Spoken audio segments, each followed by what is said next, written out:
It was the design of Angelo Ricci and Joe Chanek and Manuel Silva to call on the terrible old man. This old man dwells all alone in a very ancient house on Water Street near the sea, and is reputed to be both exceedingly rich and exceedingly feeble, which forms a situation very attractive to men of the profession of Messrs. Ricci, Chanek, and Silva, for that profession was nothing less dignified than robbery. The inhabitants of Kingsport say and think many things about the terrible old man which generally keep him safe from the attention of gentlemen like Mr. Ricci and his colleagues, despite the almost certain fact that he hides a fortune of indefinite magnitude somewhere about his musty and venerable abode. He is, in truth, a very strange person, believed to have been a captain of East India clipper ships in his day, so old that no one can remember when he was young, and so taciturn that few know his real name. Among the gnarled trees in the front yard of his aged and neglected place, he maintains a strange collection of large stones, oddly grouped and painted, so that they resemble the idols in some obscure Eastern temple. This collection frightens away most of the small boys who love to taunt the terrible old man about his long white hair and beard, or to break the small-paned windows of his dwelling with wicked missiles. But there are other things which frighten the older and more curious folk who sometimes steal up to the house to peer in through the dusty panes. These folk say that on a table in a bare room on the ground floor are many peculiar bottles, in each a small piece of lead suspended pendulum-wise from a string. And they say that the terrible old man talks to these bottles, addressing them by such names as Jack, Scarface, Long Tom, Spanish Joe, Peters, and Mate Ellis, and that whenever he speaks to a bottle, the little lead pendulum within makes certain definite vibrations as if in answer. Those who have watched the tall, lean, terrible old man in these peculiar conversations do not watch him again. But Angelo Ricci and Joe Chanek and Manuel Silva were not of Kingsport blood. They were of that new and heterogeneous alien stock which lies outside the charmed circle of New England life and traditions, and they saw in the terrible old man merely a tottering, almost helpless greybeard who could not walk without the aid of his knotted cane, and whose thin, weak hands shook pitifully.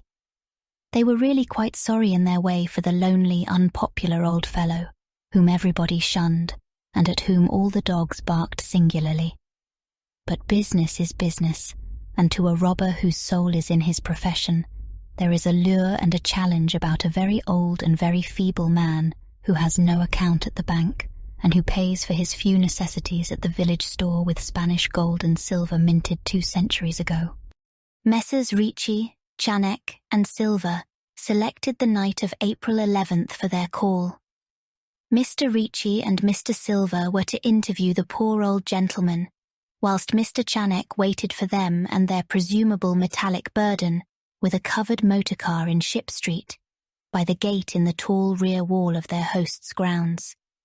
Desire to avoid needless explanations in case of unexpected police intrusions prompted these plans for a quiet and unostentatious departure. As prearranged, the 3 adventurers started out separately in order to prevent any evil-minded suspicions afterward.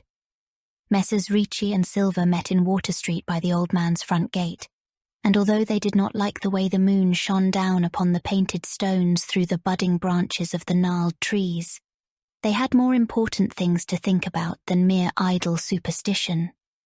They feared it might be unpleasant work making the terrible old man loquacious concerning his hoarded gold and silver, for aged sea captains are notably stubborn and perverse.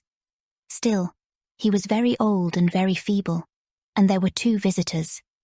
Messrs. Ricci and Silva were experienced in the art of making unwilling persons voluble, and the screams of a weak and exceptionally venerable man can be easily muffled.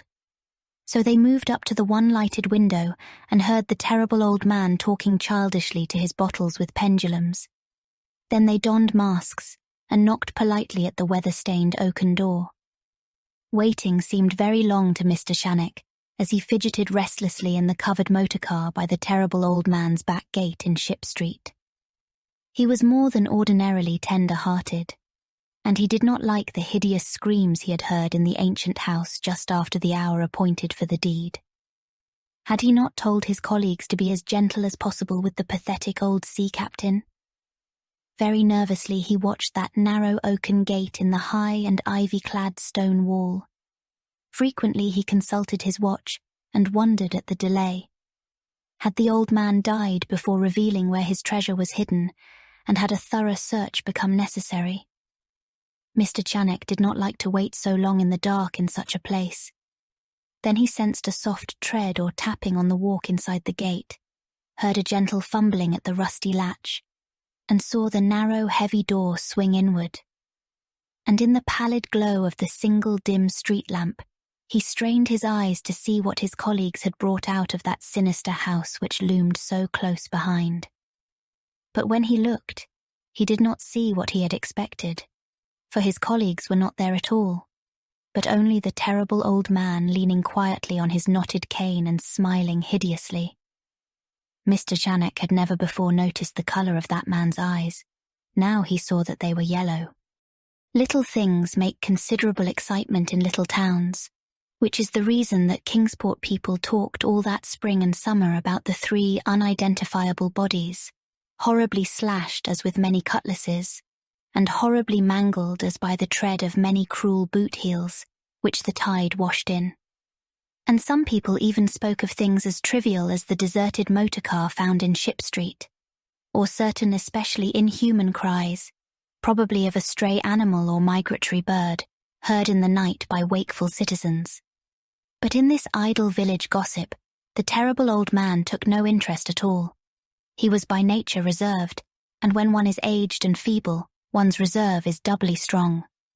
Besides, so ancient a sea captain must have witnessed scores of things much more stirring in the far-off days of his unremembered youth.